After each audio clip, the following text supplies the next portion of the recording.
आणि थेट दृश्य आपण बघतोय जिंद या रेल्वे स्थानकावरची।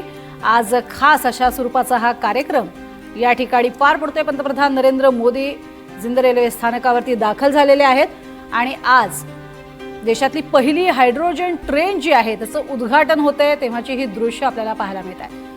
मेक इन इंडियाचा एकीकडे नारा दिला जातोय आणि पूर्णपणे भारतीय बनावटीची अशी ही पहिली भारताची हायड्रोजन ट्रेन आहे, ज्याला हिरवा झेंडा पंतप्रधान नरेंद्र मोदी यांनी दाखवलाय। जिंद ते सोनीपत अशा स्वरूपात ही पहिली हायड्रोजन ट्रेन धावणार आहे आणि त्याचबरोबरीने आज विशेष कार्यक्रमांचं आयोजन देखील करण्यात आलेलं आहे। चंदीगड, हरियाणा, त्याचबरोबरीने पंजाबमध्ये सुद्धा आज विशेष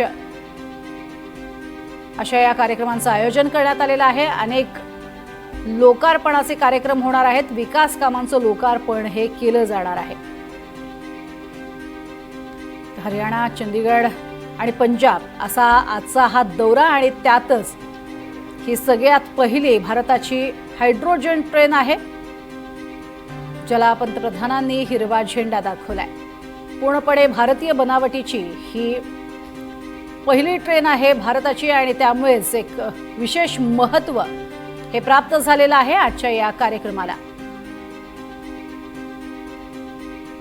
जिंदमध्ये या कार्यक्रमाचं आयोजन करण्यात आलेलं आहे। जिंद रेल्वे स्टेशनवरची ही दृश्य आपण बघतोय। लहानगी मुलं सुद्धा यावेळेला उपस्थित होती आणि सर्वसामान्य नागरिकांमध्ये सुद्धा मोठा उत्साह यावेळेला पाहायला मिळालाय। आजचा हा विशेष कार्यक्रम या ठिकाणी आपल्याला पाहायला मिळालाय।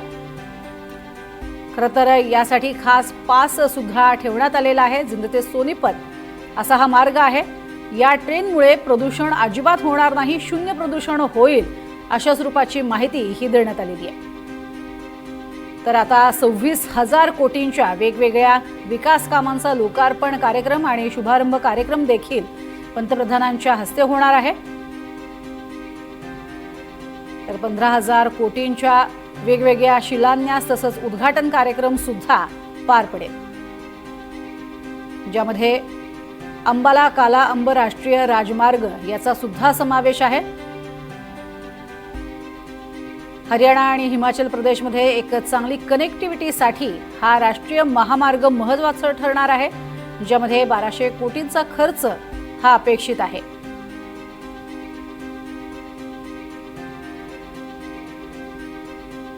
पंतप्रधान नरेंद्र मोदी हे चंदीगडमधल्या या कार्यक्रमामध्ये संबोधित देखील करणार आहेत, उपस्थितांशी बोलणार आहेत असंही कळतंय।